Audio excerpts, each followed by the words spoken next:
Welcome, everybody, to the JMJ Missions Podcast. This is your co-host, Dan Palmieri, talking, along with, you guys know, the other co-founder, co-host, whatever you want to call him, Anthony McCullough. And we have another treat today, a very important guest on our podcast. We're talking about a really special guy, a soon-to-be saint. Literally, this young man is going to be made a saint within a few weeks. Soon-to-be Saint Pier Giorgio Frassati from Italy, and we have a very special guest, Father David Nerbun, who is a pastor at a parish literally called Blessed Pier Giorgio Frassati, and who knows a lot. In our we had a quick discussion ahead of time a few days ago, leading up to this podcast, and I laughed really hard because when I asked you if you knew about his life, you said, "Yeah, I think I'm a little more than a self-proclaimed expert about the life of Saint Blessed Pier Giorgio Frassati," which made me laugh so hard. And through our conversation, it was very clear. Father David is very close to this young man in heaven, spiritually, knows a lot about him as far as the practical aspects of his life, and is just fresh off of a pilgrimage to Italy, where he stopped with the pilgrims at many different sites that were very important to the life of Blessed Pier Giorgio Frassati. So with this upcoming canonization, Father, I'll let you introduce yourself, but if you want to just start off by mentioning, how did Blessed Pierre come into your life? I know you said he found you a few times. How did that come about? Oh, well, thanks, Dan. Yeah, he found me starting back in 2008. I was a seminarian at the time, studying in Rome, and I went to World Youth Day in Sydney, Australia. And there was an exhibit there on Blessed Pier Giorgio's life. His body had been brought actually to the cathedral. And even I think Pier Giorgio's niece, Wanda Goranska, who I wouldn't meet for 12 years, 13, 14 years, was there. But it really wasn't my main focus of having been in Sydney and stuff. And so I kind of forgot about him. And then in 2010, I was ordained a deacon, and my classmate at Deacons in Rome, we decided to have a class trip to go up to Turin from Rome and to see the shroud. And I remember quite vividly somebody from the group saying, "Hey, talking about Pier Giorgio and some of the other saints there in Turin, and saying, hey, let's go to some of these churches." And so I even remember going to his parish church.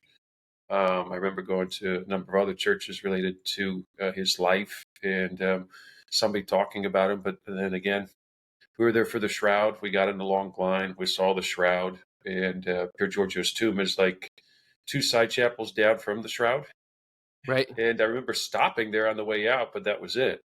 And then 10 years later, fast forward, I've been a priest probably 9 years at that point, and I get a verbal directive from my bishop to start a new community to see if there really is going to be growth in this area of Myrtle Beach, to build a parish. And had a lot of time during COVID to think about it, and I thought, if we're going to do this right, we probably need to have a patron. Whether that patron becomes the patron for the official parish one day or not, or whether it changes, we should have a patron. And so somehow Pier Giorgio found me again. I think I read the book Man of the Beatitudes that his sister Luciana wrote. It's kind of a comprehensive overview of his life. And I just said, this young guy really, really resonates, I think, for the churches today. His struggles with his family are something that all families seem to experience. He's super young. He's a layman, and that would be kind of novel and interesting, because it's not that Mary or Joseph or the apostles aren't powerhouses, or even some of the other saint theologians, priests, are not great, patrons and stuff. But this was something that was talked about heavily at Vatican II, and it seems to continue to be an ongoing problem in the life of the church, right? That we think that just priests and nuns and religious are the ones called to be saints, as opposed to everyday normal people. And so it was just a plethora of information about his life, and all that just kind of came together. And when I spoke with some of the others that were helping me, they read the book on his life too, and they're like, this really resonates with us. Let's choose him to be our patron. And so we, starting on July 26, 2020, we started each of the masses with a prayer for the courage to be great.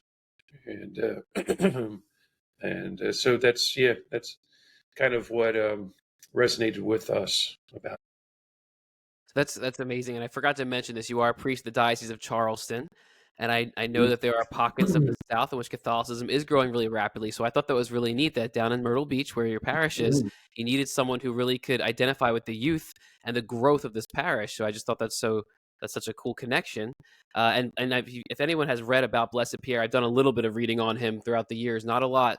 It is really interesting. In fact, he has so many anecdotes and so many stories, like little one-time stories of things he used to do that would just blow your mind, or even just how people found out he was holy. I was told that he was not found out to be holy until his funeral. His parents didn't realize he was holy until, or that they had a saint as a son, until tons of poor people came to his funeral. So let's talk about that. What do you think is so special about Blessed Pierre in our time period? Like, why do you think the church is pushing forward his canonization so rapidly? Well, one sense it hasn't been rapid, right? Because it's been almost 100 years, right? And in modernity, there's been, people like John Paul, who was a big fan of Pier Giorgio's, that was canonized much more quickly and stuff. They're honest, and that's one of the things that I think is a way to tell the story of sorts, right? Because some people just kind of saw this was a rich kid for the longest of times. Right? Again, here's a layman. What does he really have to offer the church?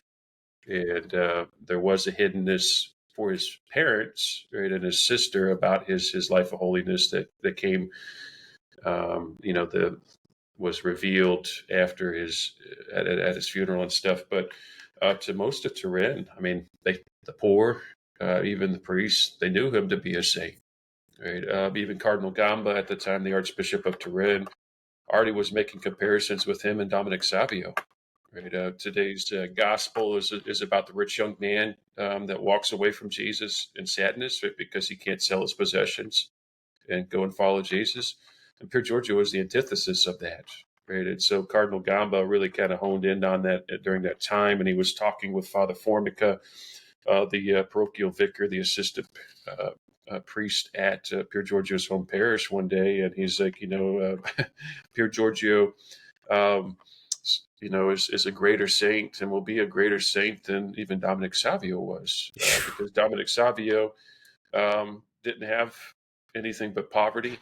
He didn't have wealth, and he came basically went and was under the tutelage of John Bosco, right? Mm-hmm. But he didn't have any of the trappings that Pier Giorgio did. Pier Giorgio had looks, he had his great health, he had wealth, he had social status, right? All those things, right? His sister was constantly trying to pull him into the social life, and he was always just trying to get out of it to go back to his poor and to the sick and stuff. And so, I think that's what he has to offer us, right? Holiness is not for just the poor. It's not for the dumb. Right? He did have an intellect. He struggled with his studies, as many people point out, but it wasn't because he was so dumb. Yeah, he failed Latin and stuff, but it was just in large part because he was spending so much time with the poor and the sick, caring for others. Yeah, usually when people struggle with their studies is because of video games or something like that. But he was spending too much time with the poor. I just want to jump in with a question for you. In my life, when I had my conversion, the stories of the saints helped me so much to see what they did, how they handled certain situations. So is there any really providential story that you might know about him? And maybe it's not a super well-known story. Like if you Google him, the first thing that comes up, like, because I know you know a ton about him. So what's your personal favorite story of something just incredible or virtuous that he did? Yeah. My favorite story, Anthony, I shared it in my homily on August 3rd when I led the English-speaking Mass at Santa Maria Sopra Minerva, where his body was. And it's the story of Elisa Ranieri. Pier Giorgio was with a group of friends that day. I think it was Rocca di Sella, and they were doing a climbing exercise there for mountain climbing. And I like to describe Pier Giorgio in the moment as Popeye and her olive oil. I don't know if you remember that cartoon growing up and stuff, right? But Popeye, big strong guy, and how Yeah. she just sweep her off her feet and stuff, and just Right. like weak and stuff. Well, in the midst of the climbing exercise, Elisa was about to faint, and Pier Giorgio just reached down and picked her up, took her up with his strong arms and stuff to the next level. And in the midst of it all, he got his fingers stuck between the rope and the rock, and they just kind of shred back. Right? There's tore up some skin, right? It happens and stuff, right? And he didn't complain about it or anything, but he put her up, and then little by little, somebody saw, right? That you got some pretty messed up fingers there from something and stuff, and who better to take care of you than Elisa Rainieri? She was a nurse during World War One, and so he obliged, and Elisa's doctoring up his fingers, and she finishes, and he says, "Thank you."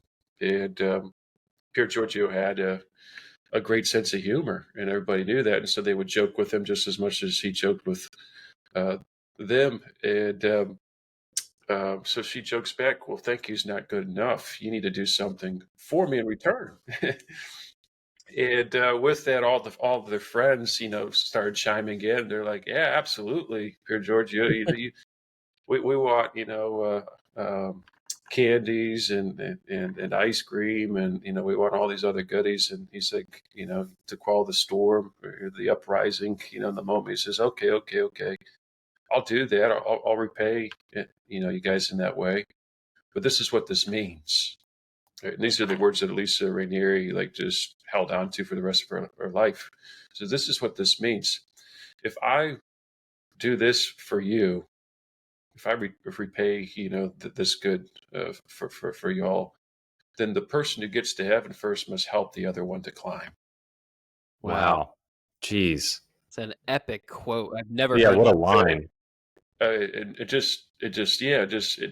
mean, it's always hit me and stuff, but for me, it plays into that entire analogy. And I preached this weekend on, because I just got out of the Dolomites doing some Via Ferratas climbing with Father Luke Millette of Houston for 5 days. But that spiritual analogy of rock climbing, right, there is a complete overlap, right, between physical climbing for Pier Giorgio and spiritual climbing, verso l'alto, right? Everybody knows Right. that phrase of his, towards the heights, towards Right. heaven, right? But for him, it was always about helping others to climb the mountain of the Lord too, as well, climb towards heaven. And I don't think that there's any story that is not recorded oftentimes, right, within the books, because that story comes from La Carità. It's a book that has been translated into English, and so most people kind of grazed over it or not ever encountered it before. But it's, again, it speaks to me. It's a summation of his spirituality. So then, sorry, Dan, was he then the first one to pass out of his friends? Because I know he obviously passed away young. So then he said the first one has to help the rest. Was he the first one? I was actually going to He ask the same was, exact yeah, thing. yeah. Yeah, no, he was, of his friends and stuff. Of course, there were people that he mountain climbed with that died, right? And so whenever he climbed, there wasn't the safety and there wasn't the gear that there is today. They always knew that they were going into a treacherous situation, and so he commented upon that. He's, it's all the more reason why I'm going to mass first, why I'm going to confession, before I go out, because you don't know if you're coming back. Wow. Right. See, I never And thought about, because everyone jokes about how, and talks about how he mountain climbed and he was like athletic and everything, but you think that it's not the same thing as today. Again, where it's mountain climbing is like a very recreational thing that's just, it's safe. Back then that was like a real adventure where there's some real danger involved, and I guess that shows that he just wasn't scared to take on new things to and especially most of all in his spiritual life, to climb spiritually. Now, Father, was he holy from the very beginning? I know, so obviously Pierre's no. I'm sorry, I know you mentioned we probably should call him Giorgio because you wouldn't call him Pierre, right? Pier Giorgio or Giorgio, yeah, you wouldn't call Okay. him Pier. Pierre's a prefix name in Italian and stuff. So Okay. So for if all you the were going to listeners, call, yeah, if had his parents called him Pietro Giorgio, then you would have called him Pietro, Peter. But yeah, Okay. So it's Yeah, like a quick. Okay, so as you said, it's a suffix before the name, yeah. a prefix before the name. So all right, we'll just call him Giorgio. So if Giorgio, well, everybody Giorgio, knows that Giorgio, Pier Giorgio. Giorgio. It's like it's two Oh, syllables. Not there's three no in there. I. There's There's no no I. I sound. Giorgio. Giorgio. So instead of Giorgio. like George, like Now, George. is that Oh, because of George. now? Sorry, is that the Italian inflection? Like, for Yeah, example, like how Americans we say Iran instead of Iran. Like, is yeah, that kind of the probably. same thing? Yeah, it's probably along those lines and stuff. Okay. Yeah. So, Okay. I mean, there's two common, mispronunciations among Americans that I see. Giorgio, like I don't know, or Giorgio, three syllables, but That's Giorgio. that's me. It's taken me for the longest time to get it right and stuff, and Right. everybody seems to butcher it, but for the sake of the podcast and for a quick laugh or two. Yep. All right. So Giorgio, and everybody knows that this guy was rich. He grew up. His family was for Italian standards extremely rich, and but humble, and was known for giving so much of his time and money to the poor secretly. So much of it secretly, and to the point where people, his obviously he said his friends and family, people in the town knew how holy he was, but many people didn't realize how many people he was taking care of outside of his own sphere. So was this something that started from an early age? Did he just show signs of being just kind of unaffected and uninterested in all the rich, the wealth and the status that was surrounding him, and just more into spiritual things, from an early age? Was there an innocence there, or did he have a bit of a conversion? How did that come about? No, it started at a very young age. It's like at the age of 3 or 4, the story of the poor woman that came with her son to the door, knocked on it, and he takes off his shoes and socks and he hands them to her Wow. and closes the door, before anybody could really say anything else or find Oh. out about the situation. And you said he was Right. like 3 or 4 years old at the time? 3 or 4 years old when that Oh happens, my goodness. right? And that's oftentimes been like the biggest question mark. Where did this come from? Because his mother was um, a practicing Catholic to the extent, the social conventions of the time. His dad was agnostic. So where did this come from? His uh, grandmother that would die, 2-3 days before he did. She had a great devotion and instilled with him a devotion for praying for the souls in purgatory. But others, he interacted with priests eventually when he failed Latin and had to get tutored and stuff by the Salesians, and then by eventually go to the Jesuit school and stuff. But this started long before that.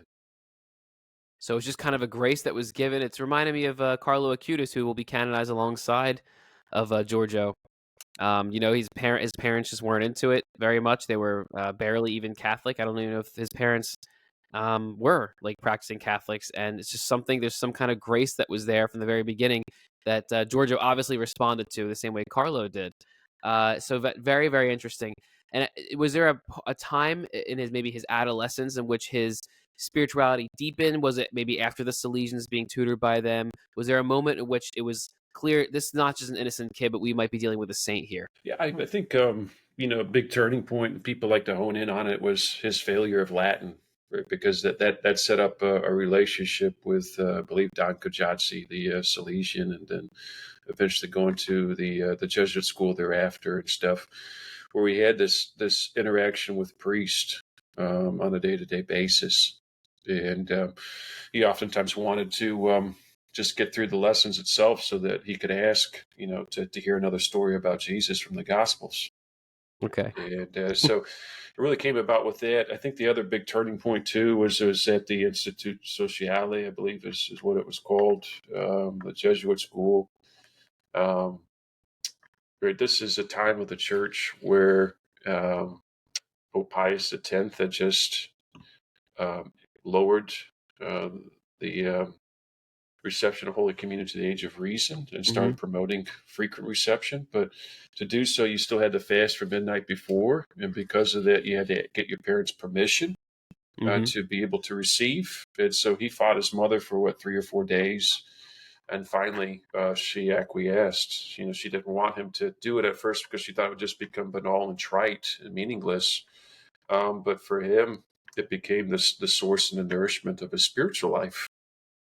We oftentimes speak about here at the parish, ad intra, ad extra, go in like John, rest on the bosom of Jesus, be like Mary, who sits at the foot of Jesus, right? So that you can go out and be like Martha, so you can go out and be like Paul, on adventure, on mission itself, right? And that was Pier Giorgio, right? The one of the quintessential quotes of Pier Giorgio: "Jesus visits me every morning in Holy Communion, and I repay him in my own miserable way by visiting his poor and his sick." Right. So going in with Jesus, right?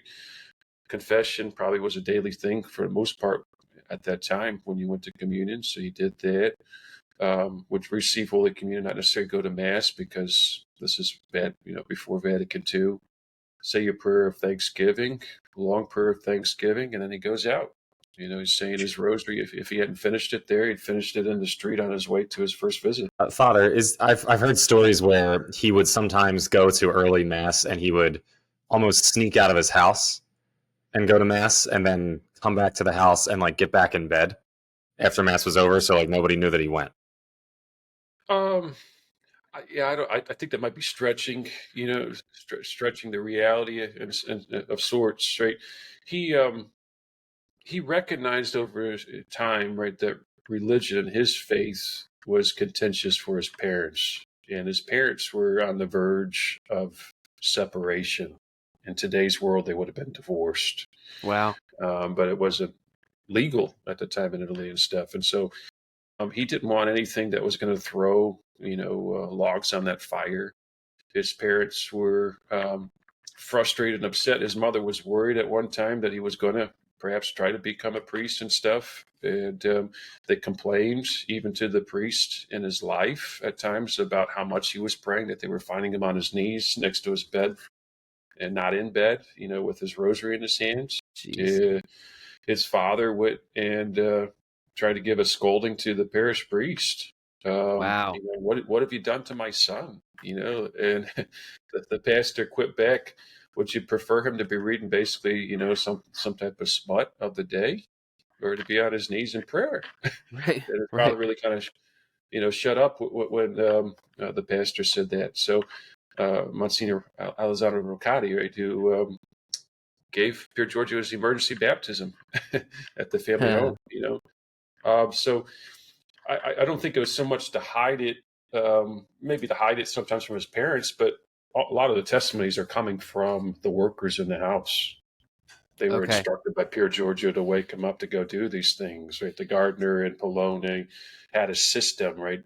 He had tied a rope to the little table next to his bed, right, as a way to wake him up. And, um, until one day it got knocked over and stuff. So I think he may become very purposeful, meaningful, meaning to hide some of the stuff from his parents or his sister. Less so. She knew oftentimes, just didn't know the extent of what he was doing.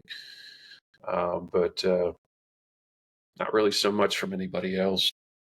Wow. He So that's wasn't showy. He wasn't showy about his faith, right? And you alluded to it earlier. He gave away a lot of money that he had or got from his parents. They thought he was squandering it. Sometimes he got it from his sister. Um, Eventually, he would ask other people to help him to find money, or the items itself that these people, families, sick people needed and stuff. But he would do the secret handshake, with the money in the hand, and give it to him, or unassumingly and stuff. But yeah. so very interesting there. The lives of the saints you think are like we think from a distance are very easy, or their family supported them, and oftentimes it's not. Most people don't know that Francis of Assisi's dad beat the pulp out of him in front of the bishop. Saint Francis of Assisi couldn't stand. His parents were completely when he first started his ministry to be poor, and it was a totally radical new thing in the medieval church. His parents were embarrassed by it, and his dad actually went out of his way and tried to get the bishop to convince him to stop doing this new Yeah. living and practicing poverty. And they got into a physical fight. It's people don't know these stories. But it's amazing that Giorgio, that he stuck with his faith even though his family they were unsure of it, and kind of prudently, kind of minimize it as to not cause arguments, like you said, within his parents. So I guess for anybody out there, because I deal with this all the time, there's a lot of kids, and in fact, it's more and more common now than maybe even in Giorgio's day, 100 years ago, for someone, maybe a guy to enter seminary, for example. you know, Years ago, people would be over the moon about that, and now people say, "Oh, what's your problem? Why would you want to do that?"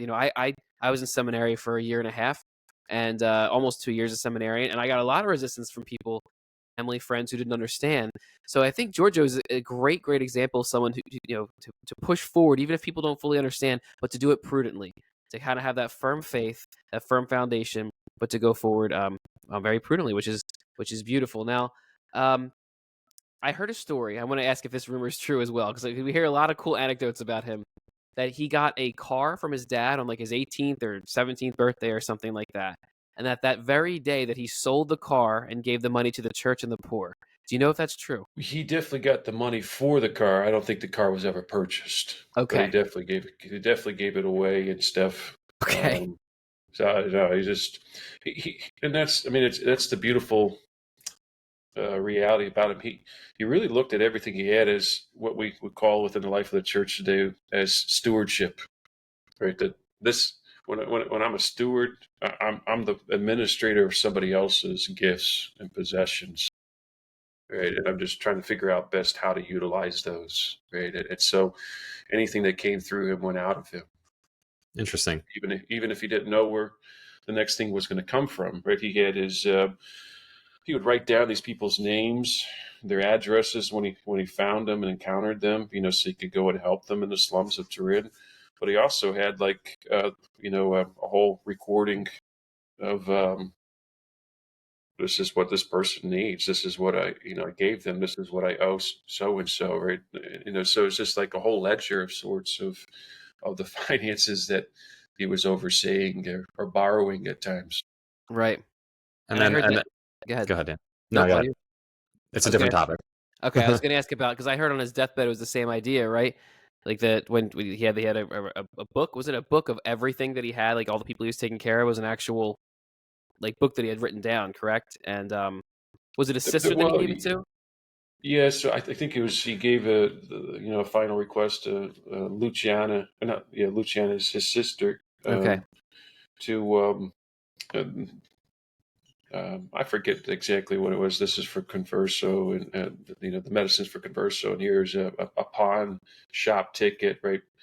Please have it extended or paid for, right? So that this person doesn't lose what they gave to the pawn shop and stuff. So Wow. that was kind of his last will and testament, and so from his bed, right, you can just draw all those analogies with the bed of the cross of Jesus, right? What's Jesus do? He takes good care of the good thief there, right? He has ill conversation, but he's taking care of his mother. He's taking care of his beloved disciple John and giving them to each other, right? Making sure that um, everything's in order, right? As opposed to thinking about himself on his deathbed. And then, Father, one other thing that I heard about him too, and maybe you can verify this, is I know that he was good at playing pool. Like maybe he would go to some of the bars and he would play pool, and he would almost gamble in a healthy way with his friends. And I heard that if he lost, he would have to pay the money, but if they lost, they would have to attend mass with him the next morning. Yeah, I mean, there were different wagers, but they were always spiritual wagers for him, as to how to get somebody to come along to mass with him or to pray, the rosary with him or do some type of charitable work with him. So yeah, no, I don't know how much of a pool shark he was, how good he was personally and stuff, but there is a whole story and letters from his life about he was very frustrated with this guy that really wasn't taking care of fixing the pool table, the billiards table. I think it was at the Cesare Balboa club that he belonged to. But for him, it was his way that was so important, right? And I think there's a moment of evangelization there, right? He recognized that, pool table at the club was that important to keeping guys away from the bars and keeping them away from places they really shouldn't go and didn't need to go. that even informed why he was so big into nocturnal adoration, because he talked about how, the most sins are committed in the night. Right. And so he wanted to keep vigil, not just for himself, but more so for those that needed that grace, right? And would be making mistakes, that they wouldn't make as big of mistakes, wouldn't make mistakes at all. So it's amazing how grounded he was. As holy as he was, he fully understood his day and in general, when we're tempted, where we're tempted. He was a man of God, but he was in the world, as famously said, in the world, not of the world. It just sounds like he's a perfect example of that kind of that. I think it was Jesus that mentioned that, that came from his mouth directly, right? So that's just amazing that Pierre, I'm sorry, Giorgio lived that out so well, in the world, not of the world. And what did Jesus say also? He said, we are to be as sly as serpents, but gentle as doves. And so, I mean, look at Giorgio, knowing how, probably his own temptations, knowing his friends and what they have talked about, going to adoration in the night, knowing what people are probably getting up to at that time, but also, of course, being as gentle as a dove, praying for his friends. Now, Father, I heard, I heard this in a talk once, but then I haven't heard it since. So maybe it's been debunked, but as far as I heard, they exhumed his body years after he was, I don't know, maybe 10 years or so after he died, something like that. And when they did, I heard that they smelled roses and his body was found to be incorrupt. Do you know anything about it? I think they exhumed the body in 1981. 81. This is right early on in pontificate of John Paul II, who had a great devotion to him, called him the man of the Beatitudes, called him the man of the century, but that's a podcast in itself as the why, maybe even a doctoral thesis. So, no, so where was I going with it? His What was body, the question whether, again? Oh, body. So yeah, yeah, it was it exhumed in incorrupt. 1981 and stuff. Um, so it was incorrupt then. Eventually, after his beatification, they moved his body to the cathedral in Turin. But it hasn't been on display since then, because with all this moving him around, to World Youth Days and stuff, I guess it started to deteriorate, is what the family has told me and stuff. And so they have no intention of putting it on display. Okay. And or even of making first class relics. But it's an Oh, interesting interesting. thing, because a lot of people are confused right now about Carlo Acutis, right? Because he's there in Assisi, he's in a glass case, but it's silicone that's all over him and stuff. He's not incorrupt, Right. but he looks incorrupt because of what they've done to, I guess, Of course, yeah. restrict being able to see him and portray, what remains of him and stuff. And So, It's nice normally, to hear. go ahead, It's sorry. nice to hear that. It's nice to hear that officially, because I've heard so many conflicting reports about what's going on with Carlo, with his yeah, deterioration or not. Yeah, so that was yeah. nice. Well, so half of his heart is in one place, another half of it's been traveling and stuff, I think. So, Right. or half of his heart, at least during the Jubilee week and stuff, was at one church. Well, Hmm. was actually at the cathedral there in Assisi, San Rufino. Most of his body was in, St. Mary Major there in Assisi. And then the other half's been traveling, and then his family has agreed to give out first class relics and stuff. So those are starting to get around the world. I read from there's a great book on the Incorruptibles called The Incorruptibles by Joan Carroll Cruz. It's an older book, and if you read through that book, and she does all kinds of really in-depth studies on all of them, a body does not have to be permanently incorrupt to be considered an incorruptible. If it's incorrupt to the point where it's defying science for decades at a time, and then it starts to deteriorate later, that is still considered to be an incorruptible. So that's interesting to hear that Giorgio's body, was definitely incorrupt when it was probably 50 some years after he passed away. They exhumed it, and then if it starts to deteriorate since then, maybe you're handling it a little too roughly or something like that, and God kind of lets the miracle kind of pass. That it's still considered incorrupt because for decades it defied science, and that still shouldn't be happening with no preservatives. So Mm-hmm. very, very interesting stuff there. Yeah, Anthony, you have anything else that you wanted to?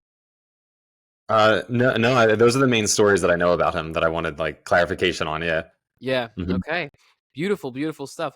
Father, what do you have to say for like how do you think Giorgio can help people in their own spiritual life? Like what do you think every saint kind of has their hallmarks that are their qualities about them that we can really look to imitate. What do you think will be Giorgio's legacy in the church and among people as far as when they pray for things or what they could look to from his life? Um, I think one of the things, I mean, the two uh, medical miracles that were really kind of required for his canonization, they took 100 years. But I remember talking with Christine Wohar of Frassati USA a long time, a couple of years ago, and she said something that I always have kind of held on to and found stunning, but also part of the reason why I thought he would be a good patron for the parish, and that is namely that he's been at the source of the healing of relationships for many people, praying in it through his intercession, and really kind of again to speak to that struggle that he had with his own parents, the parent, and the struggle that his parents had with one another. And I don't use the word lightly, he became an oblation, Wow. to bring together, to be that peacemaker between his parents, and his death brought that about. Right? Blessed are the peacemakers, right? For um, they will be called children of God. He lived that with his parents. Right? You didn't bring up the story but oftentimes people want to talk about it. Of Laura Hidalgo, right? The girl that he had a crush on, or he was known to have had a crush on, one of the girls at least. And he had her brought over via Luciana, his sister, with another couple girls one day for tea, just to see how his mother would react. And she recognized that pursuing a relationship with Laura was going to be um, a wrench in his relationship with his parents, and probably with one another. And so he was talking about with Father, I think, Pietro Lombardi, and Pietro Lombardi, let him know, like you're a grown up now. You can do what you want, basically. You don't need to go to such lengths, basically, to respect your parents on this matter. If anything, maybe they should just get in line. But we said no. I said just I think he understood that reality, but he didn't want to do as he said. I don't want to start one family that destroys another. Wow. And so he prayed, for several months, and in some of the letters with some of his closest friends really kind of speak to this, to just help me, right? I got these feelings, and they're so strong, right, for Laura and stuff, but help me. It kind of speaks to his chastity too as well, because Laura never even understood in his life before he died, right, that he had those feelings and Hmm. sentiments for her. Right. He just had that, not just custody of the eyes, he had custody of his emotions. Right. He Emotional kept it chastity, as a lot of people talk about today. kept it in check so Um, well. but that was his way again of not just loving her in the purest of ways. I think he gave her a copy of St. Paul's um, letters in the Latin and Italian, translated side by side. But just loving his parents, right, and loving his family, right. That again, he's not going to form a family that destroys another. Right.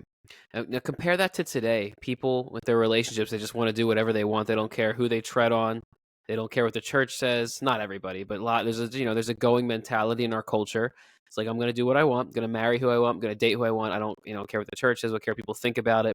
And to an extent, you shouldn't do things for the approval of other people or validation. But look at Giorgio praying about this situation, realizing it probably was not God's will, even though it would not have been a sin. He would have been, he's told by a priest, he was completely within his rights to pursue this relationship. But if it was going to mess with other things in his life that he didn't feel God had really, authorized to be messed with at this time, to kind of rattle at this time, he was able to put that on hold. And as a young man, he died at what, 24, I think? I mean, 24, yeah, yeah. 24 as a young man, probably college age at the time or late teens or something. I mean, that's really, really hard to do, and especially again with purity. Man, Anthony, we were just talking about Carlo in the last podcast. So we have two great saints for purity. Another problem in our time period, culturally speaking, the impurity that's everywhere. Blessed Pier Giorgio, blessed Carlo Acutis, soon to be saints. Two people we can definitely ask for their help when it comes to purity. And you think they lived 100 years ago, but like they were young men. Like for the guys out there listening, they understand. Like they get it. They were normal Yeah, people. yeah. So if anyone listening is struggling with purity or chastity in any way, I mean, what better role models to look up to than these two soon-to-be saints? Yeah. An angelic purity, that's, I mean, the confessors of his, he had lots of confessors because he was always going to confession, and he had not to hide his sins from one priest to the next, but just because he recognized, that each one of them offered different graces, each one of them had offered different insights, but they'll tell you, and you can see the testimonies without revealing what was said. There was an angelic purity about him. Again, that relationship with Laura makes that very clear and stuff. Beautiful. And also a testament to just trusting in divine providence with everything, Just total trust and abandonment to divine providence. Speaking of that, how did he handle his illness and his death, Father? I mean, he kept it hidden, for the most part. His last days, recounts the last week of his life. And, perhaps he didn't recognize how severe it was at first, really what it was. But he didn't want the attention to be on himself. And so he just kind of played it down and told some of his friends, "Man, I just got muscular poisoning right now, and must have been from some climb or something, or just been pushing myself too much." And, he had exams, his 2 or 3 final exams still remaining at that moment. And, but it started to take a toll on him, and it became very clear because he didn't get up in the early fashion to get to mass as he normally did. He got to mass, but later in the day, which was atypical for him. And then his grandmother started to die, and all the focus was on her. And he was going into her bedroom at night to pray the rosary and to be with her and stuff. And he stumbled and fell a couple of times because that's what one of the effects of polio is. You just lose all control of your muscles and stuff. And so eventually they began to recognize that there's something wrong here, but they were treating, the wrong illness until it was too late. She died, and all of a sudden he wasn't going to be able to make it to the funeral and to the burial up in Polone. And so his mother would stay back with him, and a doctor would come in, and he would call another doctor to verify finally what he realized was his issue, that he had polio. And they called the family up in Poloni and said, "Get back right away. This Pier Giorgio's not in good shape." Right. And so they got back immediately after the burial that Friday, and he was dead, I think, around 6 or 7 p.m., I think, on Saturday night. So Wow. I did not know anything about the grandmother either. That's actually incredible that in the midst of his sickness, how sick he definitely was. Even if he didn't realize how sick he was extremely sick, limping into her bedroom to pray the rosary, yeah. pretty much thinking about her, thinking about his grandmother's soul rather than his own health at the time. Not that we should ever intentionally hide our illnesses, get checked out, don't suffer dramatically, out of an imprudent way. Not that he was doing that, but for him to only be No, thinking he about wasn't. other people. Yeah.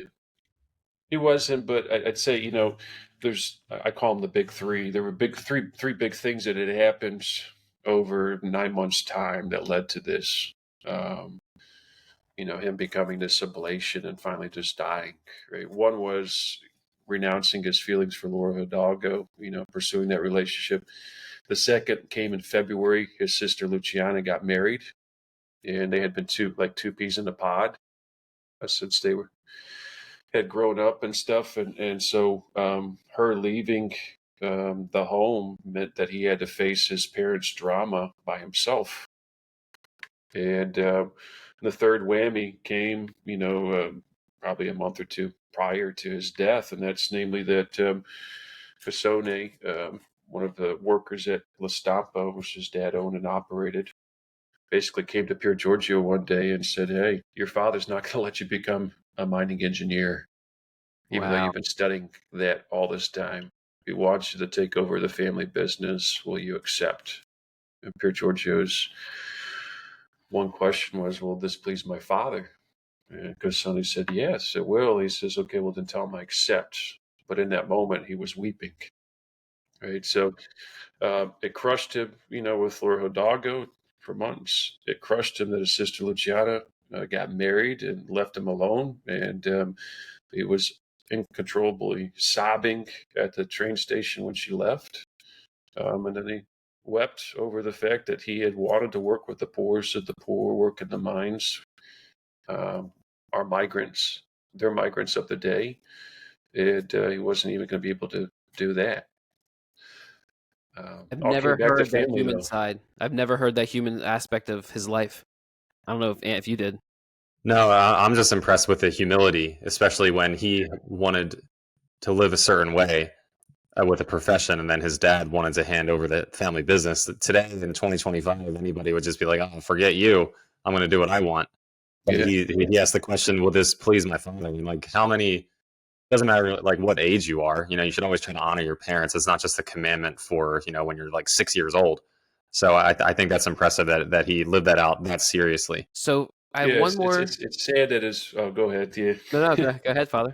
All Because you. I could, I just well, just this. I mean, it's other stories around that. Because I mean, most of us would think, like, well, you tell my father, he needs to come ask me myself. Like we would at least demand that. I think Yeah, today, there would be some like, pride. yeah, there'd be pride to be like, he doesn't have the he doesn't have the charisma, he doesn't have the courage, the fortitude to come to me. Like, really. Like, why did he put it into this sooner if this is really what he wanted and stuff? I mean, but no, it's just, yeah, that humility, that dying to self. I mean, again, I think those are three nails within his coffin, that would eventually uh, come on July 5th, right when they laid him out and stuff. Now, I also did not realize that his parents did get along after that. That in some weird way, the sacrifice of his life, which he probably did offer, I would assume he offered some of that pain for his parents as like a redemptive suffering. That I didn't realize that they ended up having would you say a mini conversion or a reconciliation between each other? A reconciliation, right? That they didn't separate, and Pedro got the faith a little at some point, in the aftermath. Um, yeah, no, that happened. I always go back to I'm a Johannine scholar. I love St. John's Gospel and stuff. I did my doctoral dissertation on Mary and John being given to each other by Jesus at the cross. But one of the themes there that I always bring up when I'm doing last rites for somebody is, particularly when their family is there, is this is what Jesus' death was about: gathering the lost tribes of Israel, right, around him, right, and that's what happens, right. Somebody as holy as Mary, the Mother of God, right, immaculately conceived, right, without sin, right there at the cross. You got a real wonderful disciple, the only of the apostles that was there. But then you have somebody like Mary Magdalene, represents the sinfulness of the church, right? All the demons that got cast out of her, but they're all gathered there at the foot of the cross, right? At the bed of the cross, right? We could say that happened with Pier Giorgio, right? With his family and his closest friends gathered there at the foot of the cross, weeping inconsolably. His father, his mother, his sister, Marco Beltrano, one of his closest of friends, Mauritia, I think she was the German housemaid and stuff. Right, they had a great friendship and relationship. Like, all of them there. Wow. So at his bedside, it was like a mini cross in itself, a mini Calvary, and the conversions that Yeah, happened there. That's really really amazing. I've never heard that comparison made to his death. But you think of a lot of the deaths of the saints. Saint Gemma Galgani. They say on her deathbed, people were having conversions, and you think of so many of these people who, as they died, it's like there's something about what do we pray for in the was the fourth joyful, glorious mystery, the Assumption. I think the fruit for that mystery is the grace of a holy death. So to pray for that, how many of us really think about praying for a holy death, and that our own death may be used by God as an oblation, as a sacrifice for the souls of other people, and especially today when families are falling apart. Families. I mean, these are the couple themes that are coming to me, Father. Purity, for Pier Giorgio. So the purity that we need today, the trust in divine providence that he had, especially with his potential relationship that he was to pursue Laura, that he had to abandon, and then finally the love of our families. What does the Vatican II talk about family? It might be the Catechism, the building block of society, right? And we need to renew families. That's where vocations are going to come from. More Pier Giorgios are going to come when we start renewing our families, reconciling between our families, and offering sacrifices for the conversions of our own families. So it's just a beautiful testament in his life. That's all I got. You say that. Yeah. It's funny you say that, because on August 3rd, when I did that closing mass for our pilgrimage and for some of the other American pilgrimages with 206 tours, one of Pier Giorgio's great nephews came up to me, and we were having a conversation, and he goes, "Do you see other Pier Giorgios coming up?" And I just kind of had to clarify the question, but it's kind of getting along the lines of what you're saying, right? Do you see other people, rising in the ranks and living like him? And I said, no, absolutely, without a doubt, right? Your great uncle is somebody that just has resonated with so many ordinary people in their daily lives, right? And they recognize that holiness is possible, right? And there wasn't a particular spirituality of Pier Giorgio other than what I just say. Well, he was Catholic, right? The sacraments, right? The rosary, right? The sacred scripture. He loved St. Paul, and St. Matthew was his favorite gospel because of the Beatitudes and the corporal and spiritual works of mercy there and stuff. But, reading good literature, right? Reading the greats, Thomas Aquinas, Catherine of Siena, right? Others as well. We have such a beautiful tradition, and there's so many different ways to obtain holiness, right? But he made use of them all. Love it. Couldn't have said it better. Well, Father, again, we want to thank you so much for coming on our podcast. A wealth of knowledge about blessed soon-to-be Saint Pier Giorgio Frassati. What an incredible testament to young people, testament to God's ability to create holiness and allow people to become holy in our culture, even amidst all the distractions he had, the money, even amidst all the family trials that he was going through, his sickness. You can have friends, you can be a normal, popular young man or woman and still be a beacon of holiness to people, and that's exactly what he did. So something we can all hang our hats on with that. And Father, seriously, thank you for your time too, and I'm sure you're excited for the canonization on September 7th. I mean, what, 2 weeks away? And I know you were just in Italy, so I'm sure you can't scoot back there, can you? Can you sneak back? Actually, I'm going. I need to get my plane ticket today. He's going. Yeah. Oh, nice. There you go. Nice. He'll be Oh working man, on I'm that. so jealous. That's awesome. That's great. All right. Cool. Well, Father David, thank you again. And for any listeners that are in South Carolina, you can find him Myrtle Beach. FrassatiChurch.org. And just, I guess, to put a little promo too, we're starting an enrollment, as you might see as shrines. We're not a shrine, but we're starting a Frassati Prayer Guild. And so you'll be able to enroll your loved ones, whether they're deceased or whether they're living, to celebrate the various milestones of their life or their sacramental life, or just to get them prayers. If you go to FrassatiChurch.org, Frassati Church /enrollments.org as well too. So, Okay. Cool. And then, Father, would you be able to close us with a prayer and a blessing? Absolutely. In the name of the Father, and the Son, and the Holy Spirit.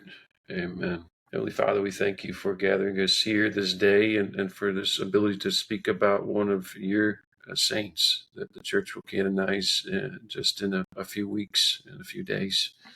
We ask that you can help us to follow in his footsteps and to imitate you and your Son more perfectly. We ask this to Christ our Lord. Amen. Amen. God bless. God bless. Bless you.